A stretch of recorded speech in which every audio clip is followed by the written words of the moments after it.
وہ ساری خبریں بغیر تصدیق کے چلا دیتی ہیں، اور اس سے جیسے میں نے کہا کہ نقصان اس ملک کا ہو رہا ہے اور نقصان صحافت کا ہو رہا ہے۔ آج یہاں میں جو سیکرٹری صاحب نے، شعیب صاحب نے بات کی، جو ہماری ڈسکشنز ہوئی ہیں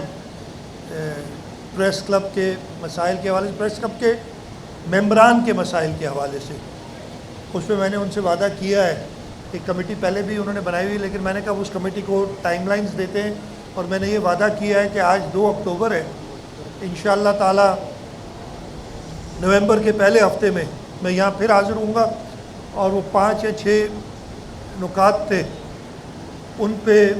ایک پروگریس کے ساتھ حاضر ہوں گا، تاکہ انشاءاللہ تعالی جو پریس کلب کے ممبران کے مسائل ہیں ان کو حل کیا جا سکے۔ سب سے ملاقات ہوئی ہے تو میں ملکی جو اس وقت مسائل ہیں ان کے بارے میں بتاتے چلوں۔ سب سے پہلے تو میں یہ مبارکباد سب کو دیتا ہوں کہ جو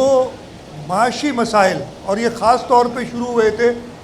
شروع تو بہت ہے، لیکن جب پچھلی حکومت، یعنی پچھلی حکومت جب میں کہوں گا میری مراد وہ پی ٹی آئی کی حکومت تھی، تو پی ٹی آئی کی حکومت جب